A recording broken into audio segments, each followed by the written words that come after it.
Hello दोस्तों, आपका स्वागत है हमारे चैनल में। आज हम क्लास टेंथ का साइंस का जो 10 अगस्त वीकली टेस्ट में होने वाला है उसका क्वेश्चन पेपर, ये क्वेश्चन एक वेरी इंपॉर्टेंट क्वेश्चन लेके आए हैं, तो ज़रूर से देखिए, इससे ज़रूर मिलने वाला है। तो चलिए पहला क्वेश्चन देखते हैं। पहला क्वेश्चन हम लोग का है कि एक प्राकृतिक सूचक क्या है। तो प्राकृतिक सूचक जो होता है, द नेचुरल सूचक जो होता है वह लिटमस होता है। जरूर से याद रखिएगा, एक प्राकृतिक सूचक जो होता है वह लिटमस पेपर होता है। दूसरा नंबर क्वेश्चन देखते हैं हम लोग। दूसरा नंबर क्वेश्चन देखिए, प्रबल अम्ल क्या है। तो प्रबल अम्ल किसे कहते हैं? अम्ल जो H+ आयन देता है। तो देखिए, H हाइड्रोजन +1, क्लोरीन -1 होता है, तो H+ आयन जो देगा वही प्रबल अम्ल होगा। और सेकेंड नंबर में देखिए COOH, तो OH यहाँ पे जो है OH आयन देगा। और HCN हाइड्रोजन साइनाइड, ये नहीं होगा, ये भी नहीं हो जाएगा।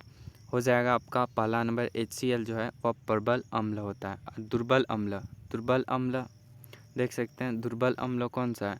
तो दुर्बल जो अम्ल है, सॉरी यहाँ पे H+ आयन ही देगा क्योंकि -2 हो जाएगा। तो दुर्बल अम्ल जो होगा वह CH3 CH3 COOH, यानी कि A नंबर्स का राइट आंसर हो जाएगा।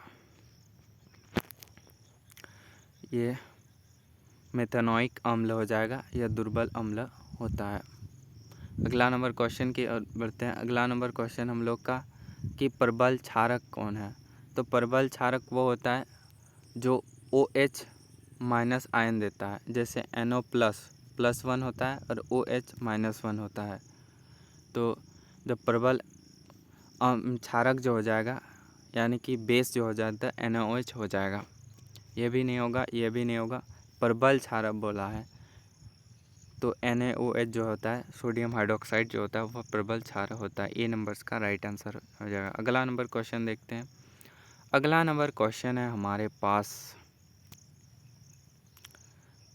देख सकते हैं निम्न में से कौन दुर्बल क्षारक है। तो दुर्बल जो क्षारक जो है वह मैग्नीशियम हाइड्रोक्साइड जो होता है वह दुर्बल क्षारक होता है। प्रबल अम्ल और प्रबल क्षारक जरूर से देख लीजिएगा, ये इम्पोर्टेंट होता है। तो MgOH जो है वह दुर्बल क्षारक हो जाएगा। अगला नंबर क्वेश्चन की ओर देखते हैं कि अम्लों को जल के साथ मिश्रित करने पर उत्पन्न होते हैं। जो अम्ल को जल के साथ मिश्रित करते हैं तो आप लोग को H+ आयन जो है H+ आयन प्राप्त होता है। अगर अम्लों को जल के साथ मिश्रित करने पर H+ आयन होता है। अगर यहाँ पे पूछ दे कि अम्लों को छोड़कर क्षार रहते हैं, क्षारकों को यहाँ पे लिख दे, अगर क्षारकों को जल के साथ मिश्रित करने पर क्या उत्पन्न होता है, तो क्षारक बोल दे तो OH- आयन हो जाएगा। अगर क्षार ये बोल दे, अम्ल बोला है इसलिए H+ आयन जो है वो उत्पन्न होता है। ए नंबर का राइट आंसर हो जाएगा। अगला नंबर क्वेश्चन की बात करें, लिटमस विलियन बैंगनी रंग का रंजक होता है जो निम्न में किसके साथ निकाला जाता है। तो देखिए, बैंगनी रंग का जो रंजक होता है वह लीचेन नामक पौधा से निकाला जाता है। जो लिटमस विलियन जो है ना, वह बैंगनी रंग का रंजक होता है जो लीचेन से निकाला जाता है। ए नंबर्स का राइट आंसर हो जाएगा।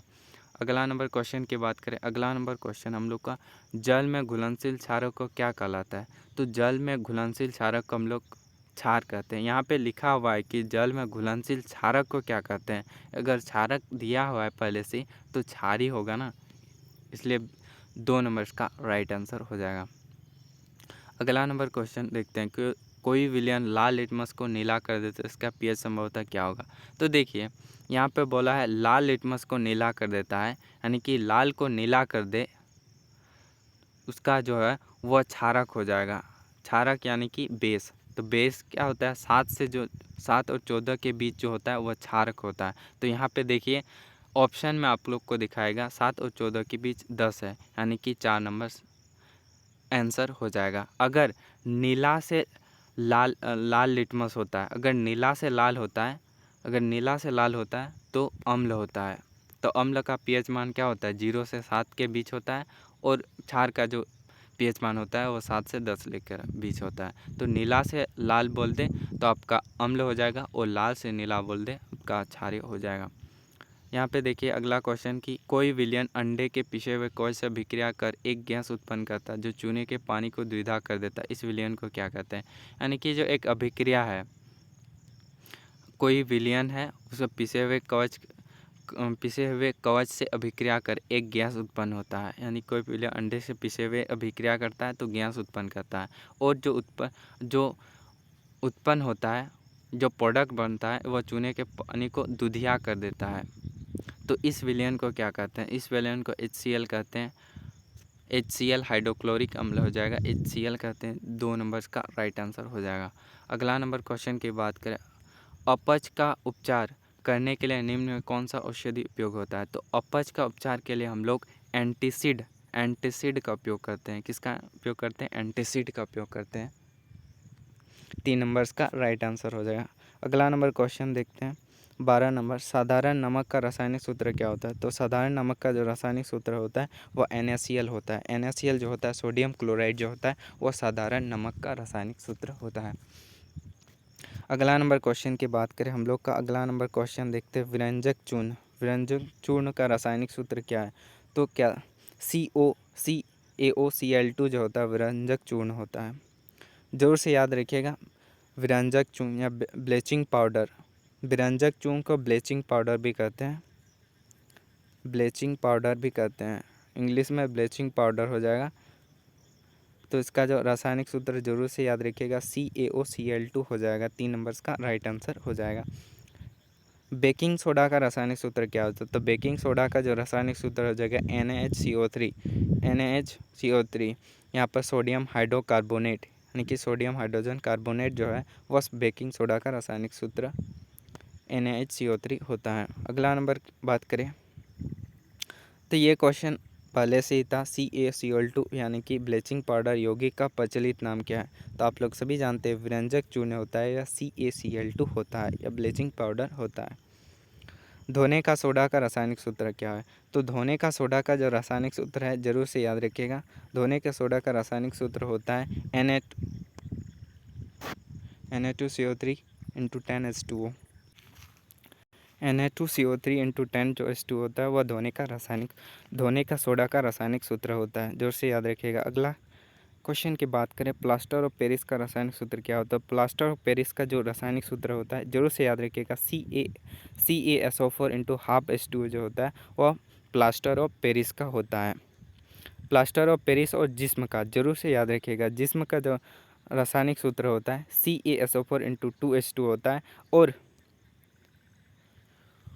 और बात करें प्लास्टर ऑफ पेरिस का जो रासायनिक सूत्र होता है CH2SO4 × ½ 2H2 होता है, जो वह प्लास्टर ऑफ पेरिस का रासायनिक सूत्र होता है। जिस्म का रासायनिक सूत्र होता है CaSO4 × 2H2O, यानी कि ½ H2O और यहाँ पे 2H2O, ये इतना का फ़र्क होता है प्लास्टर ऑफ पेरिस और जिप्सम के बीच।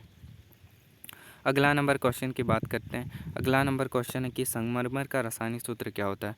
तो संगमरमर का जो रासायनिक सूत्र होता है ये कैल्शियम कार्बोनेट CaCO3 जो होता है वह कैल्शियम कार्बोनेट का रासायनिक सूत्र होता है।